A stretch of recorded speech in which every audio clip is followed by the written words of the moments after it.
캔에서부터 벌써 제물이 있었고 제사가 있었던 거예요. 그렇지 않으면은 무화과나무 잎으로 만든 사람이 만든 치마 대신에 하나님이 친히 짐승 가죽으로 옷을 해서 입혀주셨다라는 말이 성립이 될 수가 없는 거죠. 그 말은 범죄하고 죽을 수밖에, 선악을 알게 하는 남실과를 먹으면 정령 죽는 거니까 반드시 죽어야 되지만, 하나님은 사람을 지어 놓으실 때 죽이는 데 목적을 두는 것이 아니라 죽을 수밖에 없는 그런 죄인이지만 대속 제사를 통해서 살려서 그 사람을 통해서 하나님의 영원한 그 경륜을, 계획을 계시록까지 끌고 나가서 완성, 실현시켜 놓는다. 창세기 1장에 나오는 그리스도와 그의 배필된 거룩한 성 새 예루살렘을 완성한다. 이 얘기를 지금부터 이제 해나가는 거예요.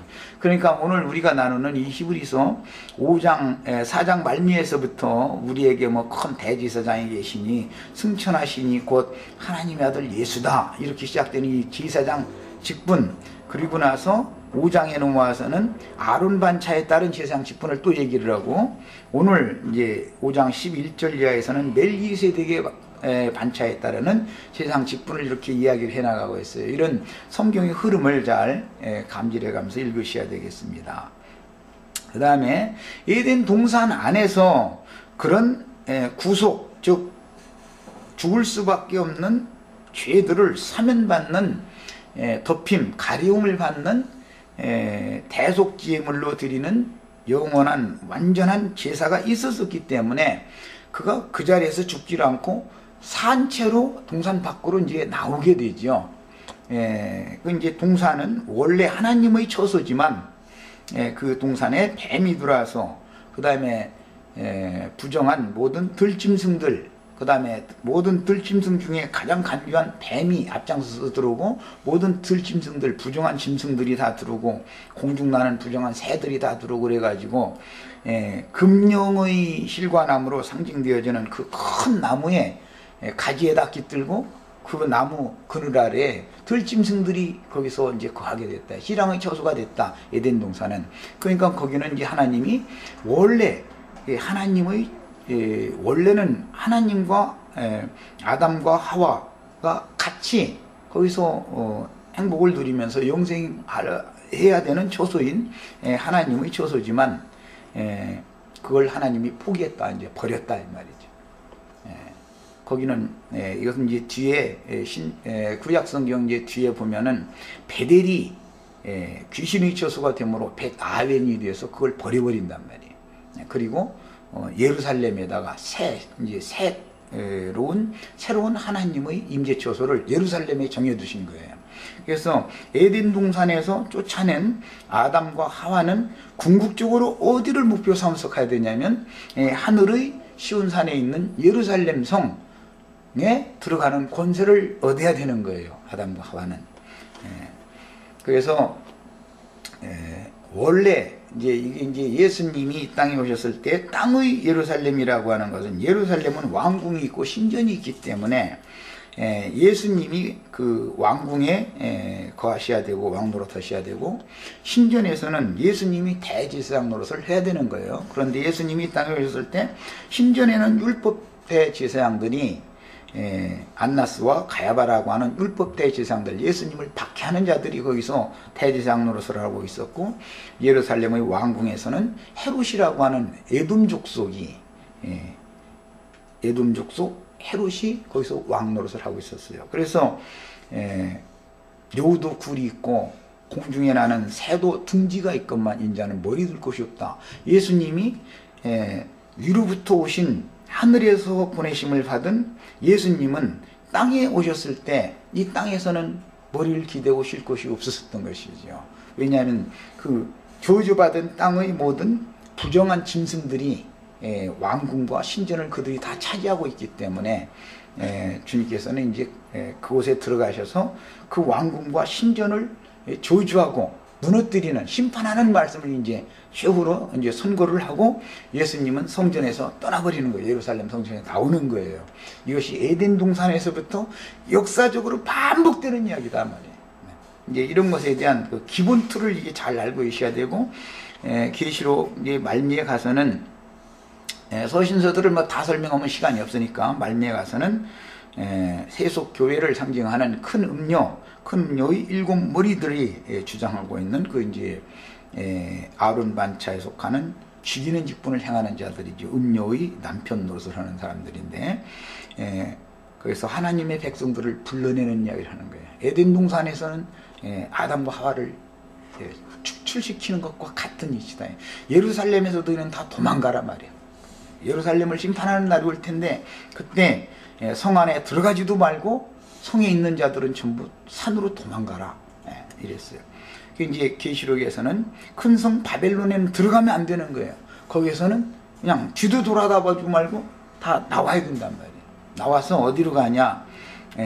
하늘의 시온산에 세운 거룩한 성 예루살렘에 들어가는 권세를 땅에서 얻게 하는 마지막 도피성이 주님께서 예비해 놓은 곳이 있는데, 그것이 성령과 신부가 오라 하는 그곳으로 도망을 가서 거기에서 영적인 가르침을 받아서 진리 세계에 대해서 어떤 신앙생활을 하다가는 어디로 가게 되고 어떤 신앙생활을 하면 결론적으로 어디로 간다라는 것이 딱 구분이 딱 되어져야 된단 말이죠. 이렇게 해서 생명의 양육을 받아서 하늘의 시온산 위에 있는 예루살렘 성에 모두 다 들어가는, 추수되어져서 들어가는 그런 권세를 다 얻는 것이 제사 직분의 결론인 거예요.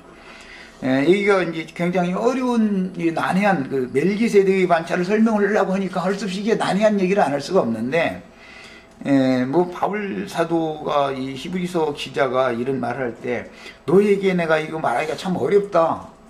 너희가 나 마땅히 선생이 되었을 처지인데 여전히 말씀의 초보에 대해서만 자꾸 이렇게 맴돌고 있는 상태에서 멜기세덱에 관하여 많은 말을 내가 해주면 너희가 못 알아듣는다는 거죠. 그렇다고 우리들한테도 이걸 자꾸 비밀로 이렇게 놔두고 넘어가 버리면 안 되잖아. 이제 나는 그 근원에서부터 제사 직분이 뭘 말한다라는 걸 두 계보를 말씀을 드렸어요. 자, 이제 에덴 동산 밖 이야기를 이제 하겠습니다. 에덴 동산 밖으로 쫓겨났으니까, 에덴 동산 밖으로 쫓겨났을 때 먼저 낳은 장자는 가인이었어요. 다음에 난 차자는 아벨이었습니다. 이게 가인의 길에 행하는 자들과 아벨의 길에 행하는 자들은 다르죠. 아벨을 가인이 죽였다, 이것은 먼 후일 사람으로 오신 예수를 죽인다라는 뜻이요. 예수를 죽이지만 예수는 부활요 생명인 분이기 때문에 아담을 통해서 아벨 대신에 셋을 또 주셨다. 예수는 죽었지만 성령을 하나님이 보내신다. 그래서 아벨 대신에 셋을 주셨다 그랬는데, 그 셋의 계보가 성령으로 말미암는 제사 직분이 승계하는 계보다. 우리는 그러니까 이제 영의 직분을 행하는 멜기세덱의 반차에 따르는 성령께서 세우는 영의 직분을 행하는 제사장들인 거예요. 우리는 그러니까 이런 기본 개념을 아셔야 되겠고, 큰 음료, 많은 물이 앉은 큰 음료교의 7머리들, 그들도 다 제사장의 직분을 행한다고 하지만 그들은 모두 제도권에서 신학 교리를 공부해 가지고 신학을 졸업한 것을 근거해서 사제 노릇을 하는 사람들이단 말이에요. 그런 사람들은 전부 가인의 길에 행하는 자들이다. 이런 두 노선이 있다는 걸 아셔야 되겠어요. 그 다음에 먼 후일 이제 아브라함의 아비, 뭐 이제 노아 때 얘기는 내가 건너뛰었는데, 노아 시대를 거쳐서 이제 아브라함 시대로 올 때 노아의 후손 중에는 아브라함의 아비 데라라는 사람이 있습니다. 그 데라라는 사람은 바벨이라고 하는 곳, 신할 땅 바벨이라고 하는 곳에서 사제 노릇을 하던 사람이에요. 아브라함의 아버지예요. 이건 여호수아 24장에 나오는 말이에요. 그런데 데라의 아들인 아브라함에게 영광의 하나님이 나타나셔서 너희는 너희 아비 본토 친척 아비집을 떠나라 그랬단 말이에요. 그럼 무슨 뜻이에요? 에덴 동산 밖으로 나가라, 그 말과 같은 뜻이죠. 큰 성 바벨론에서 내 백성들은 나와라, 그 말과 같은 뜻이에요. 그래서 아브라함을 그 아버지 집에서 불러냈어요. 그것은 오늘날 현실적으로 말하자면은 예수님 때는 유대교에서 나와라, 나에게로 나와라, 유대교라고 하는 책에서는 나한테 나와야 된다는 얘기고, 오늘날로 말하자면 기독교계에서는 성령과 신부가 말씀하시는 곳으로 나와라 이 얘기예요. 거기는 다 뱀의 소굴이다 이게, 독사의 소굴이 되졌고 부정한 짐승들이 거기에 큰 나물이 뭐 나무가 되매 공중나는 새들이 다 와서 깃들였다 이제 이런 식으로 마태복음에서는 표현을 했는데, 그건 전부 하나님, 원래는 하나님의 처소 예루살렘이지만 거기 하나님의 집이 있고 하나님의 아들의 왕궁이 있는 처소여야 되지만 그 자리를 전부 다 뱀의 족속들이, 부정한 짐승들이 다 차지해버렸다 이거예요. 그러니까 그것을 하나님은 포기해버리는 거예요. 그건 나와라 이거예요. 나는 너희를 위하여, 아브라함의 자손들을 위하여 예비한 한 성을 암암리에 다 준비해놨으니까 너는 안심하고 그곳에서 나와라, 이 얘기를 하는 거예요. 예, 거기에는 반드시 이런 말씀, 계시를 받아서 말씀을 가르치는, 하나님의 말씀을 받은 종들이 말씀을 가르쳐야, 제사 직분이 있어야 백성들이 따라 나오는 거고, 제사장이 이제 가르치는 그 말을 통해서 구원의 길을, 생명길을 갈 수가 있는 거기 때문에 제사 직분이라는 건 이렇게 중요한 거예요. 그 다음에 아브라함의 아비를, 이제 아비집을 떠나서, 그것은 성경의 표현대로는 바벨에서 떠난다 말이에요. 떠나서 내가 네게 지시하는 땅으로 가라. 이것이 에덴 동산 밖으로 쫓아내면서 아담에게, 하와에게 하나님이 명령하신 말과 같은 개념이다 그런 말이에요. 그 다음에 그 후로 이제 창세기 아브라함 이제 역사를 보면 아브라함이 제사장이지요. 어느 곳에 가든지 아브라함은 단을 쌓고 하나님 앞에 제사를 드립니다. 이 아브라함이 이제 제사장이지요. 아브라함의 아비 데라는 바벨에서의 제사장이었단 말이에요. 바벨의 제사장이었지만 그 아비집에선 바벨탑을 쌓고 바벨성을 쌓는 그곳에서는 아브라함을 불러내 가지고 별도의 제사장 직분을 세웠다. 그러니까 아브라함은 이제 멜기세덱이라고 하는 사람에 의해서 창세기 14장에 의하면 살레망 멜기세덱의 축복을 받습니다. 원래 아브라함을 불러낼 때 하나님이 약속이 있었어요. 내가 너로 하여금 복의 근원이 되게 해주겠다 약속이 있었어요.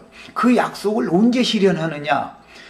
창세기 12장에서 그 약속을 받았지만 실제로는 창세기 14장에 가서 멜기세덱이 떡과 포도주를 가지고 나와서 아브라함을 축복함으로 실현이 되는 거예요. 예언이 이제 하나님이 아브라함을 바벨에서 불러낼 때 약속하셨던 그 약속이 멜기세덱의 축복을 받는 거예요. 하나님의 지극히 높은 하나님의 대제사장에게 축복을 받아요. 그래서 이제 진짜로 복의 근원이 되는 거예요, 아브라함이.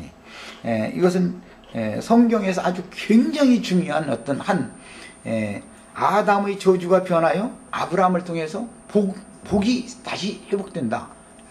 창세기 1장에서 복받은 그 사람의 복이라는 것이 멜기세덱이 복을 빌어줄 수 있는 사람이죠. 창세기 1장에 그 사람이단 말이에요. 멜기세덱이 반차했다는 그리스도께 복받은 걸 상징하는 거예요, 아브라함은. 그래서 그거는 이제 지금부터는 복의 근원이 돼요.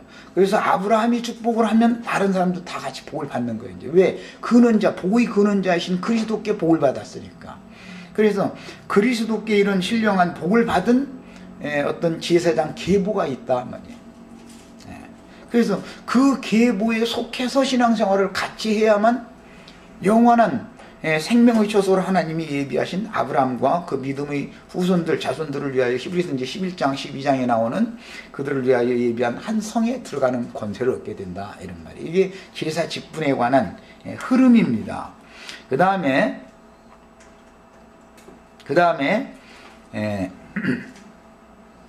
뒤에 이제 모세 시대로 가서 모세를 통해서 하나님이 이스라엘 백성들을 다 불러내셨는데, 이스라엘 백성들을 불러내셨을 때는 이스라엘 모든 백성들이 아브라함의 자손이니까 복받은 자손들이다 이거예요. 아브라함의 자손들은.